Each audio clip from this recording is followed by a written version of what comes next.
City of Westfield Board of Public Works Safety Meeting, 9/28/22 at 1:03 p.m. We do have legal counsel on the line, is that correct?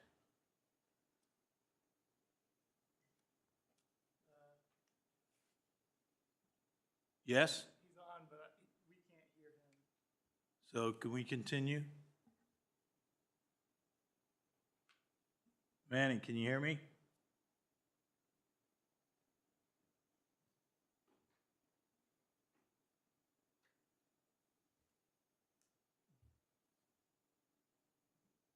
He's on there, but it doesn't appear that we're able to hear him. And he's not muted. So He needs to communicate by text with one of you then. if Yep. he has, given that he's on, that meets the requirement, and we will communicate with him if, he'll call me if something arises that he needs to weigh in on. Okay, Does that sound fair? So we're ready to go. Yep. All right, thank you. I'll restate that we're calling the Board of Public Works Safety Meeting to order on 9/28/22 at 1:03 p.m. At this time, I would ask the clerk to call the roll, please. Jim Ake, Present. Larry Carino, Here. Mayor Cook. here, We do have a quorum. Thank you. And I do have one update to the agenda before we get started. All right, Action item number 5 is going to be removed and put on the October Board of Public Works agenda. okay. So the chair will restate that action item number 5 has been removed from the agenda for today and will be heard at a later date. All right. The first action item we have is to approve the August 24th meeting minutes. Do I have any discussion? Hearing none, I'd consider a motion to approve the meeting minutes as stated. So moved. second, Okay, I have a motion by Larry Clarino, a second by Mayor Cook. All those in favor signify by saying aye of approval of the minutes. Aye. Aye. aye-eyed. Okay. All right, thank you. The minutes stand approved. We have no bid approvals to discuss or construction standard changes, but we do have action item number 2, which is a change order. DC Construction 2021 Resurfacing Program, change order number 3. Jonathan Nail? That's correct. So this is the final change order on the project to close out the resurfacing package from 2021 with DC Construction. The total amount of the change order is $114,221. As a reminder, the original bid contract amount was a little over, just shy of 2.4 million in resurfacing.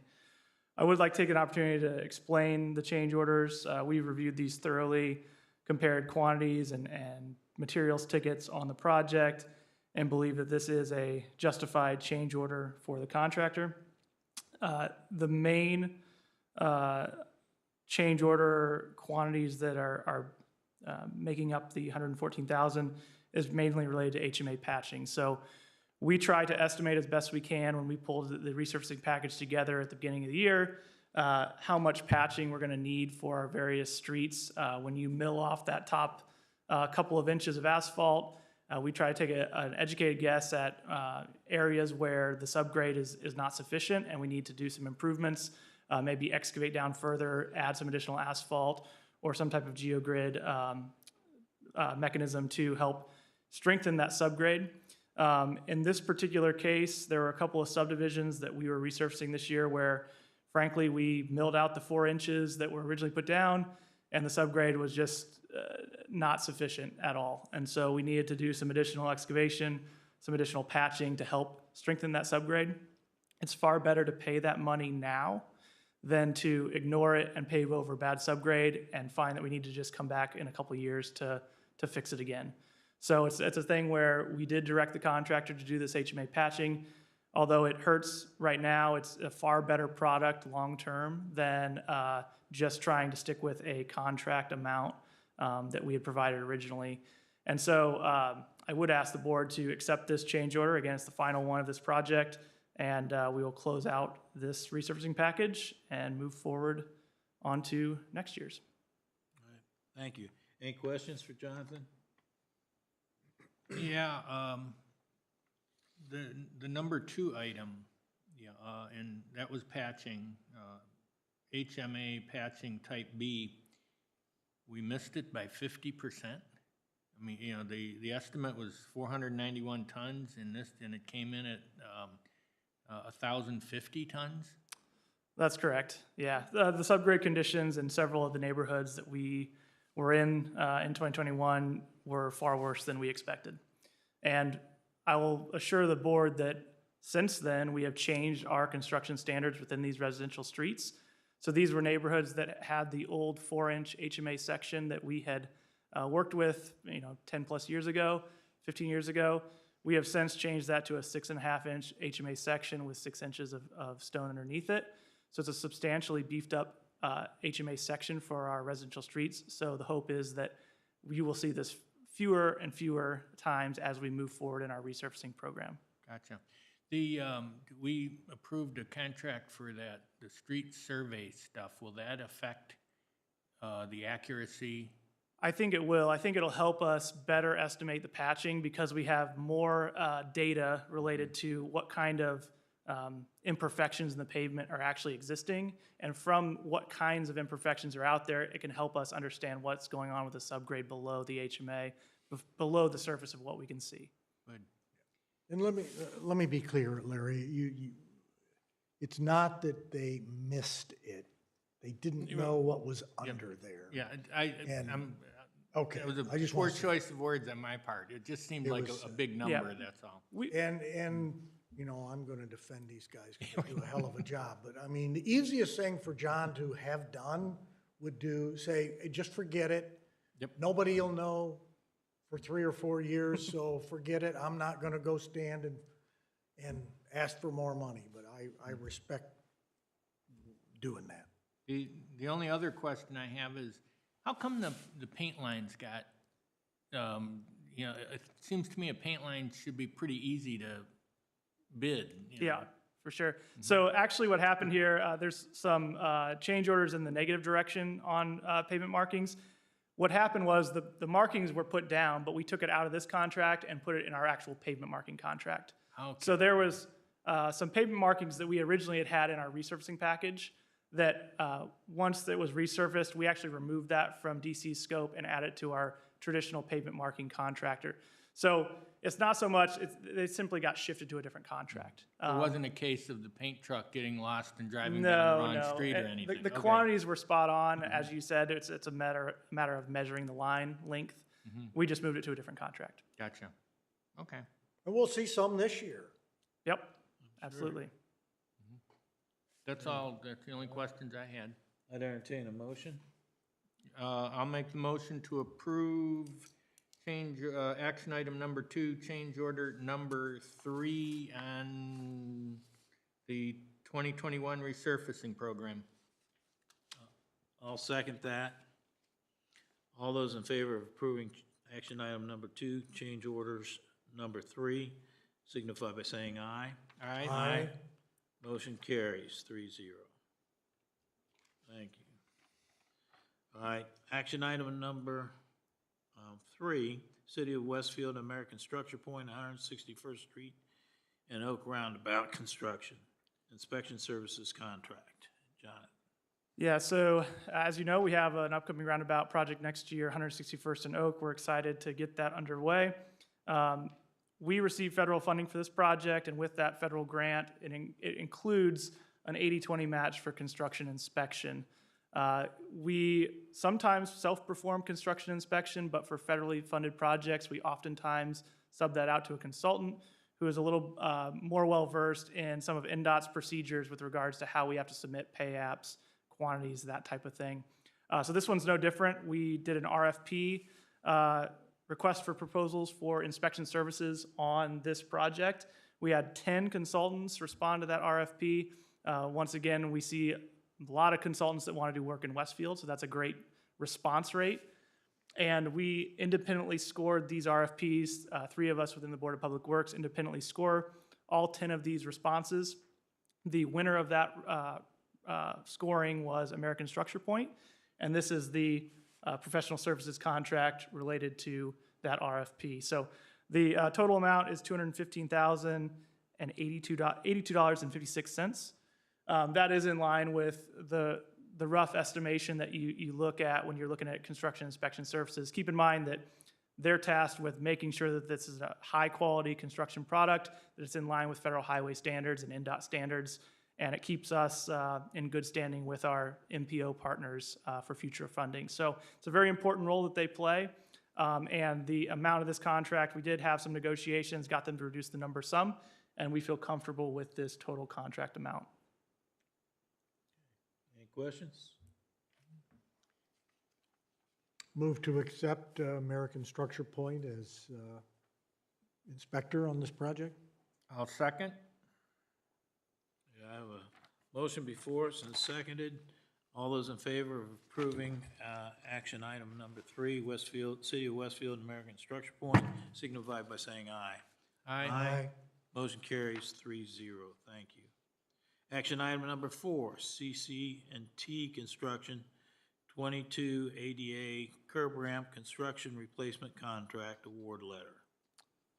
Yeah, so last month, we came to you with a signing authority for an ADA curb ramp project in Beacon Point.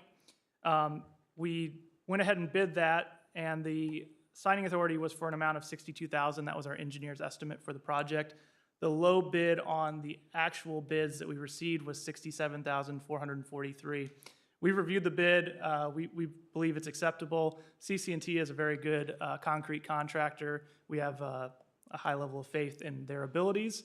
But to ensure that we were keeping you all informed of this, and because the amount was over the $62,000 that you had granted me as a signing authority, we brought it back to you this month with the actual amount. So same project. It was $5,443 more than our estimate. Still believe it's worth awarding. Still believe it's a good contractor that's going to do quality work. Just want to make sure that we have your buy-in on the project as well. All right, thank you. I noticed that in reviewing the document, that it was above the not-to-exceed amount. So thanks for your explanation. Any other comments? John, is it mainly because of material costs, do you think? Yeah, I would say material costs. I mean, the reality is contractors everywhere are very, very busy, especially in Hamilton County with the amount of growth that we're seeing. CC&T does plenty of work for private development as well as public sector clients.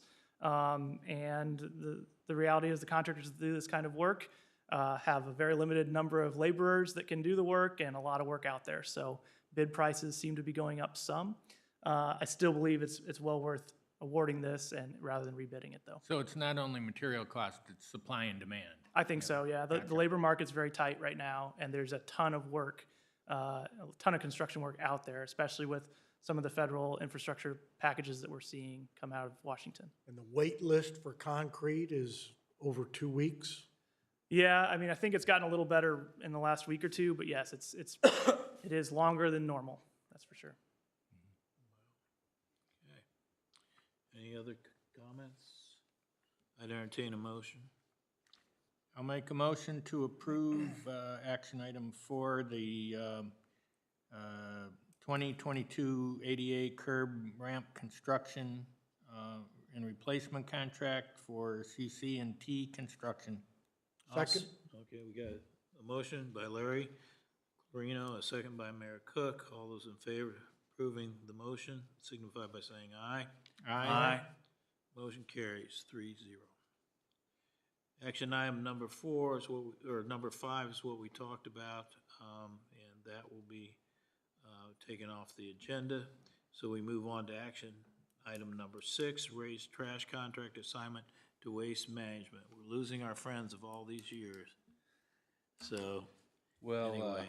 I'll give John a break here for a minute. For the record, Jeremy Lawler with the city. Thank you. We are not losing our friends. Their name is just changing. So if you're not aware, Waste Management, which is, as far as I know, the largest trash company in the United States for sure, has acquired the privately owned local company, Ray's Trash Service. And subsequently, all of their people, with exception of 4, I think, there's some 4 of the upper management folks and family folks that are staying with Ray's, which has another company that they're focusing on as well. But the people that are servicing our community will stay the same. The customer service folks will largely stay the same. The only thing we're asking here, or they're asking, is for you to agree for the assignment of the contract that we have with Ray's to Waste Management. Contract will stay, terms will stay in place. It'll run out the remainder of that contract, which I believe is up in 25. At that point in time, we'll do our typical RFP process and see who our next trash provider would be. Very good.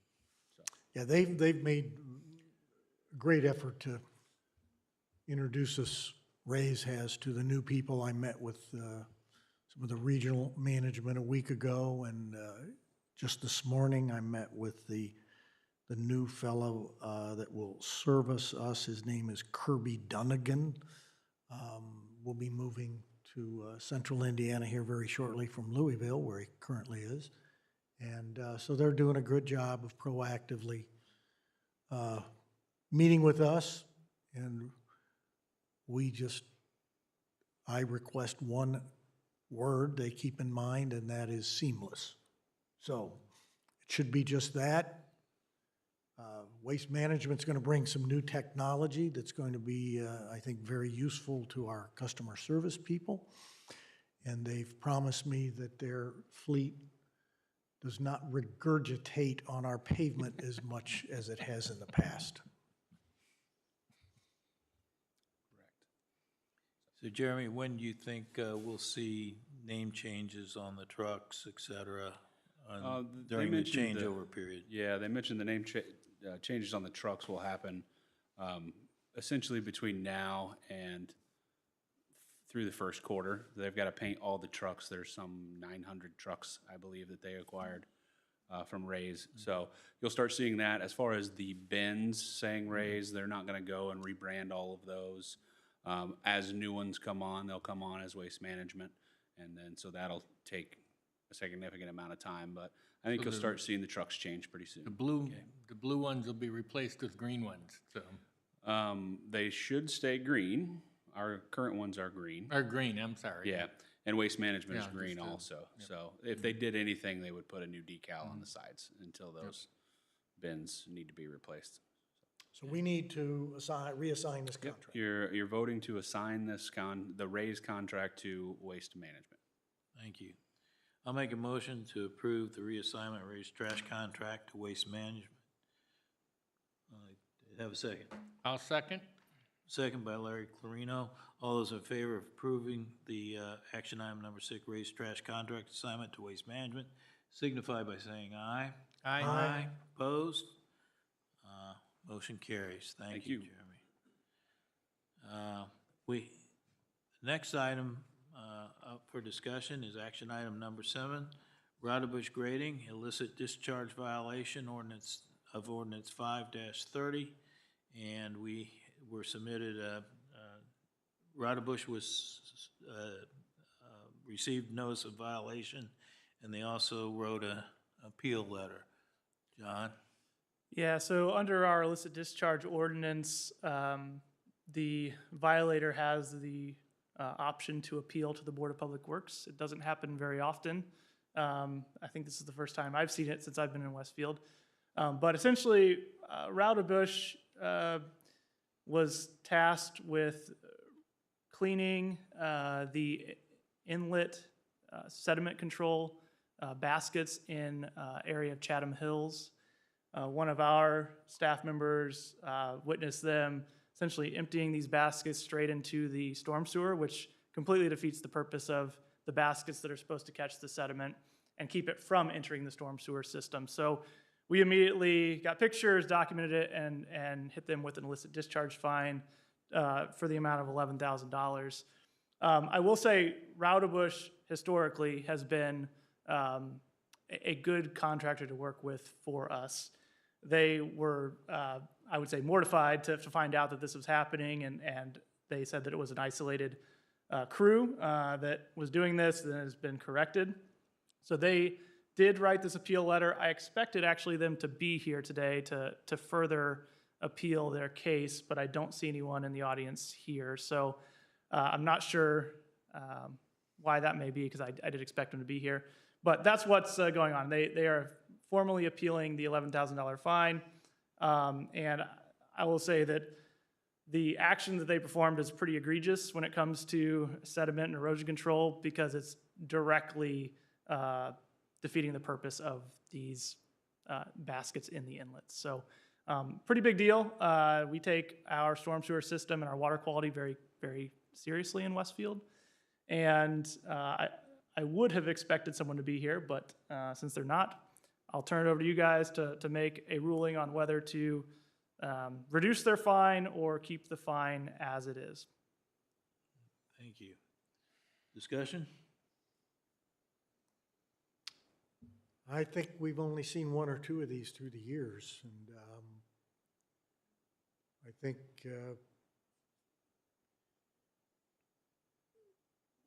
your people have well documented it to your satisfaction, and I would have liked to have heard the other side of the story, but with those two factors, I would proceed with the fine. I think that's my feeling too. I would have appreciated them to be here today, because it did sound like a pretty sincere appeal. You know, and I'm disappointed, you know, that they didn't come. Any other No. comments? I would move to, do you want to comment? Yeah. Comment No, or no, motion? no. I we'll would, take I a would motion. make a motion to deny this appeal. I'll second. Okay, we have a motion by Mayor Cook, a second by Larry Carino. All those in favor of the motion not to waive the appeal or the fine, signify by saying aye. Aye. Okay, then the appeal is denied, 3-0. All right, the next item on our agenda is the consent agenda. Do you have any comments on that, Jonathan? No, unless there are any questions. The two at the top of the consent agenda are similar documents. They're installment agreements for road impact fees. You've seen several of these in the past. It's the standard terms of 5 years, spread out over 5 years with 3% interest tacked on to any outstanding balance for two different entities. They're on the consent agenda just because by statute, we are required to offer this installment option to developers. And as far as the document's concerned, they just sign it, we get it recorded, and move on from there. So there's not really an official acceptance. It's just to bring it to your attention that these documents exist and that we're required to offer them up by state statute. Any questions on the consent agenda? The only question I have is on, you know, for the police department and the vehicle disposal list, are those trade-ins primarily? Okay. Mhm.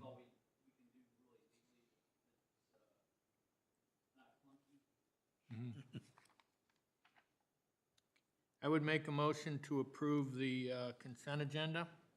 I'll second. All those in favor of approving the consent agenda as stated in the agenda, please signify by saying aye. Motion carries 3-0. Department reports. Fire? Our chief is away. He's gone camping with FEMA. And it's never a good time. My name's Russ Schoaf, Deputy Chief of Operations with the Westfield Fire Department. I believe I need to click on our August report. Okay. I believe this is pretty much the standard report that Chief Gaylor forwards to you guys pretty much on a monthly basis. So I won't labor too much into details into it unless you have questions. But we're pretty much staying standard to our 70%, 30% EMS to fire type of responses. In the month of August, we had 408 responses. And for the year, we're at 3,250, which is an increase. I couldn't tell you the percentage of the increase, but we are at an increase. The one note that Chief Gaylor wanted to bring out is that in August, 65 of those EMS runs or responses were what we call back-to-back. As one medic will go out on an emergency, and then just a couple minutes later, another medic will go out on an emergency, separate emergencies, and then we'll have yet a third emergency within Westfield that requires assistance from another agency. So in August, we had 65 of them, and keeping track through the year annual records, we have 290 times that's occurred. We're gonna fix that, aren't we? Yes, sir. I do believe so. Once we get that third medic truck in, it will help out. Property values, we had a significant residential fire in August that caused some a raise in our property loss, but by far you can see we still have a higher number of values saved than lost in the fire. In our districts, District 381, which is the headquarters district, is a little bit slower in the month of August than what they were last year. There's really no rhyme or reason to that. And Station 383, which is out on Grassy Branch, was busier. Like I said, there's just a number of things that play into that, and it's really nothing that we're going to address necessarily, but there is quite a bit of development in the 383's district that could maybe a cause for that. Once again, this is just to identify that most of our business that we do, 70% of our business is EMS, and in the pie, the orange area there is the EMS. Compared to some of the other events that we do have. We did have a severe weather event back in August. We had a pretty good storm blow through, and it caused one of those residence fires. Residential false alarms, we've been fairly fortunate in August not to have an abundance of residential alarms, but you can see the numbers that we have had and what the cause was for that false alarm. And the same for our commercial false alarms. Most of it's due to alarm system sounded due to a malfunction somewhere within the system. Our Fire Prevention Bureau is staying on top of all of this stuff, and anytime that we have reoccurring false alarms from commercial areas, they address it with the property people pretty quick. And then our mutual aid mutual aid versus automatic aid is staying pretty much standard of what Chief Gaylor has presented to you in the past. It fluctuates from here, due to various different reasons, but it's staying pretty steady to about 30 events per year or per month. And then you can see where the three that we have our automatic aids with is here. Here's our mutual aid fire and what we've had as far as the fire goes. Once again, some of these are due to our trucks already being out on emergency events, and we have the automatic aid where we'll send the closest units. But by far, it's staying pretty steady as what it has been throughout the year. And then our care facilities, you can see the various different care facilities we have within Westfield. Bridgewater is still a common place for us to go to and render aid at 25 in the month of August, 163 through that this year. Our EMS staff is working with Bridgewater and trying to remedy some of the need. Please. Obviously, if it's an emergency, we're definitely going to be there, it's not a question, but there are some other events that could have caused the increase at the 163 for the year, but we're working on it. We have our field It's resource almost permits. daily. What's that? It's almost daily. Yeah, it is multiple times daily at times. But we're working on it through our EMS division on getting some of that resolved. And that's pretty much, like I said, I'm not much of a stand-in for Chief Gaylor. He's a lot better looking and a lot more well-versed, You're doing great. but this is what you get. No, we're happy to have you here in his absence, so thank you for that report. Chief, I've noticed in the last, actually, couple weeks, including today, a rash of accidents on 38 up in, outside of our jurisdiction, but you are the responders normally. Correct. We assist Sheridan. Yeah. And Cicero up along that 38 corridor. Historically, those accidents up there are usually high speed and usually extrication or people are Yeah. trapped in their Well, vehicles. I see 6 Points, I see Horton and Yeah. Spring Mill. And, I believe yesterday they had the Horton and 38 school bus involved in a pickup truck hit the back of a school Something like bus. that, so. Fortunately, the school bus was empty, but the driver of the pickup had to be extricated.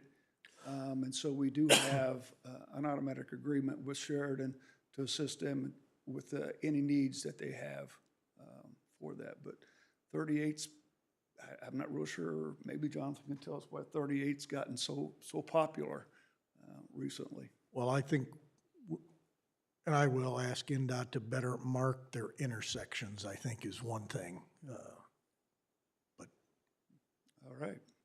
Gentlemen, have a great day. I do have one question. At a recent council meeting, some talk was brought up about switching the ambulance service over to the county hospitals.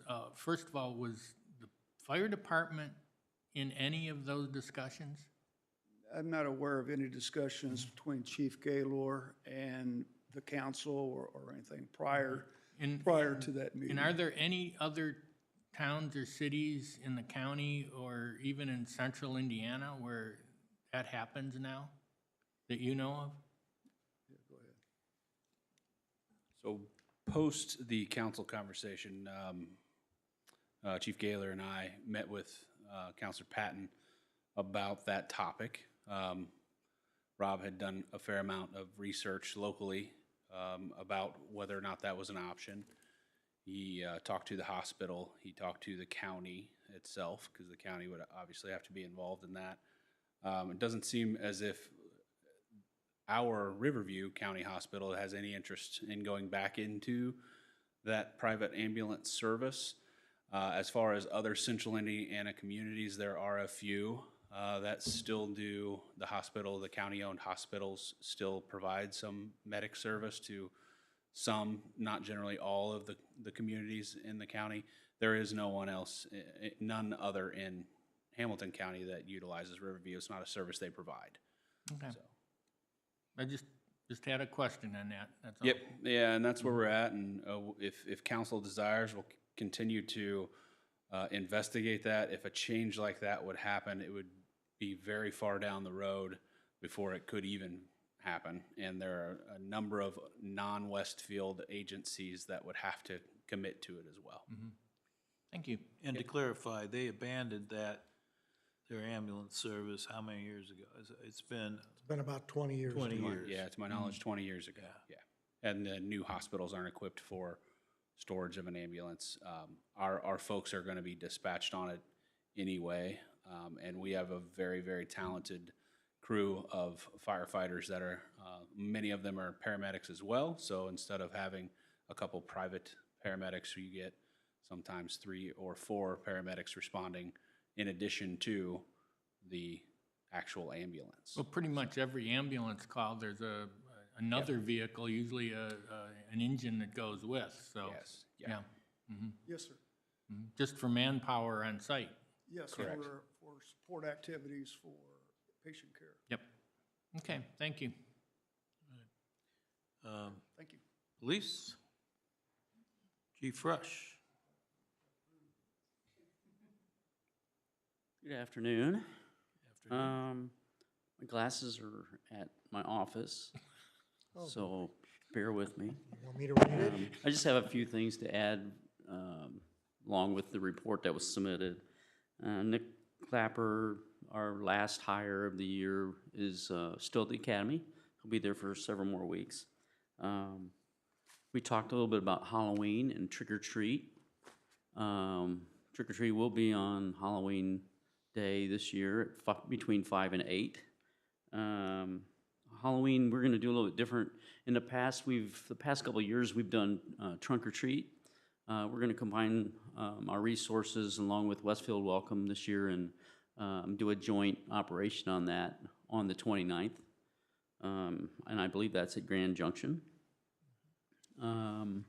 We'll still have extra patrols on Halloween. We'll probably have about an extra 3 or 4 cars out that night in preparation for anything that we might run into. Hiring process, we've started another one, another lateral, in anticipation of hiring hopefully 3 next year. So that's on its way, and we're starting to get applications for that already.